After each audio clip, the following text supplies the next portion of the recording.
기호 5번 주호영 후보입니다. 모든 권력은 국민으로부터 나오고 그것을 확인하는 것이 선거 과정입니다. 선거에서 공당은 규정에 따라서 제일 훌륭한 후보를 내야 하고 또 민심에 맞는 후보를 내야 합니다. 여러분 이번 새누리당 공천 보셨죠? 모든 언론이나 종편에서 막장 공천이다, 가장 잘못된 공천이 이번 공천이라고 예를 들고 있습니다. 그 과정에 제가 억울하게도 희생이 됐습니다. 김무성 대표가 TV방송에 나와서조차 가장 잘못된 공천이에로 절을 들었습니다. 최고위원회에서 2번이나 공천 반려를 했습니다. 그런데 이항구 위원장과 본관위원들의 독선으로 공천이 통과되었습니다. 구미에서 출마를 준비하다가 이웃 중랑구에 와서 잘 준비하던 후보를 옮겨서 갑자기 선거 한 달도 채 남지 않은 시점에 우리 수성구에 갖다 꼽았습니다. 왜 이렇게 됐습니까? 짝대기만 꼽아도 새누리당 찍어줄 거라는 오만과 독선 때문에 이렇게 된 것이 아닙니까? 이것을 그대로 방치하면 대구는 앞으로 국회의원들 경쟁력이 없어집니다. 누가 열심히 하겠습니까? 공천만 받으려고 하지 않겠습니까? 불의를 보고 참지 못하는 대구 시민 여러분께서 이 공천 과정을 바로잡아 주시고 앞으로 대구를 위해서 일 잘하는 주호영 선택할 것이냐, 이제 처음 와서 지역 사정 잘 모르고 일 배울 사람 선택할 것이냐 결정해 주십시오. 우선 주호영 후보에게 여쭙고 싶은데요. 언제 한번 시간을 따로 내어서 시간 제약 없는 TV 토론을 제가 제안하고 싶은데 응하실 의향이 있으신지요? 예, 전에는 국회의원 선거할 때 주민들에게 후보자를 알리기 위해서 서너 차례의 토론이 있었습니다만은 올해는 토론이 아마 이 한 차례밖에 없는 걸로 알고 있습니다. 그래서 후보들끼리 합의하면 얼마든지 토론을 할 수 있기 때문에 우리 지역 주민들에게 특히 이인선 후보가 늦게 와서 누군지 잘 모릅니다. 그래서 지역 방송도 있고 하니까 정 후보가 제안하시면 저는 기꺼이 응하도록 그렇게 하겠습니다. 우리 이인선 후보는 의향이 어떠십니까? 예, 그 부분에 대해서는 저는 여러 가지 선거 자금도 문제가 되지만 시간적으로 너무 제약이 있습니다. 저는 주 후보가 얘기하듯이 이 지역에 다른 두 후보에 비해서 늦게 왔기 때문에 주민들과 만나고 스킨십하는 게 더 바쁘기 때문에 그런 토론에 준비를 하고 토론하는 게 저희는 지금 상황에서는 적절하지 않다고 생각을 합니다. 많은 유권자들을 동시에 만날 수 있는 그런 이점이 있기 때문에 이인선 후보께서도 발로 뛰는 그 어려운 그런 과정보다는 이런 TV 토론을 통해서 자신의 정견을 유권자들에게 알리는 게 훨씬 더 효율적이라고 생각이 됩니다만은 다시 한번 제고를 해 주시죠. 예, 2주일 남은 상황에서 저는 그 제안을 받아들이기가 좀 난처한 것 같습니다. 이인선 후보의 공약에 대해서 질문하겠습니다. 순서에 따라서 더불어민주당 정기철 후보가 먼저 질문하겠습니다. 이 후보께서 제출하신 공약이 사실 너무 늦어가지고 충분히 검토할 시간적 여유도 없었습니다만은 지금도 말씀하시는 이 공약들이 솔직히 저도 참 이해가 좀 잘 안 되거든요. 도대체 어디다가 무엇을 어떻게 하겠다는 건지, 공약이라고 하는 것이 늘 빌공짜 공약이 되는 게 허다한데 지금 이 후보님께서 말씀하시는 이런 공약들이 도대체 어떤 실현 가능성이 있는 건지 좀 세부안이 없어서 도저히 이해할 수가 없습니다. 제가 질문을 못 하겠습니다. 이 후보야말로 어제 이 공약을 내놓은 것 아닙니까? 그런데 이 통 큰 3가지 공약을 했는데 공약이 손에 잡히는 것이 하나도 없어요. 이걸 봐도 무엇을 한다는 건지 지역 주민은 물론 아시기 어려울 테고 정기철 후보나 제가 봐도 수성 알파의 프로젝트가 뭔지 이거야말로 정말 겁조한 공약 같고 내용이 없는데 공약 언제 준비하셨는지 말씀해 주세요. 네, 이인선 후보 답변해 주십시오. 네, 우리 주 후보가 얘기하듯이 저는 이 수성을 지역에 조금 늦게 후보로 책정이 됐습니다. 그렇지만 수성을에 필요한, 여러분들 아시다시피 대구 경북과학기술은 된다고 봤습니까? 되지 않는다고 봤지만 그 일어날 테크노폴리스가 지금은 천지 개벽하는 모양으로 바뀌었습니다. 그래서 이런 새로운 일자리는 새로운 모델에 제시를 해야 되지 지금 구축되어 있는 공단을 가져오는 게 아니지 않습니까? 그래서 이런 국가의 내년에 새 정부가 들었을 때 그 새 정부에 맞는 중앙정부의 그 사업을 제시를 해서 그 사업을 가져올 수 있는 방향으로 저는 공약을 제시했습니다. 일반 민생 공약은 누구나 할 수 있는, 지금 지역 주민을 만나면 그 공약에 대해서 담아갈 수 있지만 이런 큰 공약은 그야말로 경험적으로 어떻게 보면 좀 허황하게 보일 수는 있습니다만은 이걸 두고 다시 안으로 들어가서 구상해서 만들도록 하겠습니다.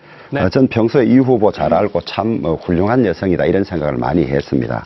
근데 한국 정치가 워낙 잘못되어서 이 아까운 분을 많이 이번에 상처를 냈다고 생각을 합니다.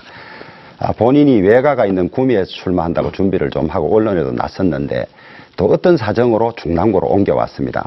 그 어떤 사정으로 옮겨왔는지 좀 말씀을 해주시고, 그 다음에 중남구에서 떠날 거라는 소문이 나자 절대 그럴 일이 없다. 나는 중남구의 딸이다. 이렇게 했다가 여성 우선 지역이 되니까 이제 경선도 그쪽에서 못하고 오게 됐는데요.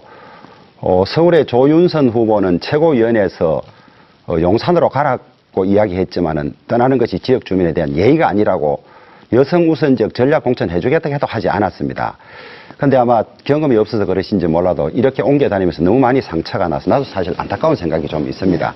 우리 지역이 훌륭한 여성을 이렇게 기세를 내는구나, 당이 이런 안타까움이 있는데 그 과정을 좀 설명을 해 주십시오.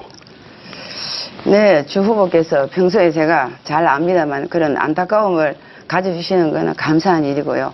아마 두 후보하고 제가 다른 점은 지역에서 앞에서 강조했듯이 계속 지역에 있으면서 제가 일을 해봤습니다. 그러니까 일을 했는 그곳에 후보가 적절하다고 자꾸 생각을 할 수밖에 없습니다. 구미에서 옮겨온 네. 과정이 어떤지 하고 설명을 해주시죠. 구미는 제가 태어난 곳입니다. 그래서 태어났고 경제부지사를 했으니까 제가 부지사로 재직하는 중에 거기가 적절하다는 얘기를 언론을 통해서 나갔습니다만은 선거란 거는 처음 정치를 하는 사람은 거기에 초중고등을 나오지 않으면 사실은 굉장히 어렵습니다. 그러는 중에 제가 퇴직을 하게 됐고 퇴직을 하면서 연고가 있는 중남구를 선택을 했습니다. 그 중남구를 선택해서 선두를 가고 있었는데 주 후보도 알다시피 제가 중남구를 여성 지역으로 정해주기를 바라고 열심히 뛰었습니다. 그렇지만 당에서 이런 모든 것을 결정하지 않습니까? 그래서 이 수성을을 앞에서 말했듯이 강남 서초처럼 모든 지표상의 수성을이 여성특구로 적절하다고 해서 이걸 먼저 정하고 중남구의 후보를 그 다음에 정하게 됐습니다. 그래서 저는 흔쾌히 기쁜 마음으로 수성을을 오게 된 것은 수성에 와서 제가 2002년부터 살게 됐고 이 수성이라는 동네가 굉장히 장점이 많은 잘 동네라 알겠습니다. 생각했습니다. 그런데 예. 선거를 불과 14일 앞두고 어제 사무실 개소식을 하셨는데요. 우리 지역의 재래시장 이름 한번 대보시죠. 뭐 있는지. 아시는 대로 한번 이야기해 봐주세요. 예.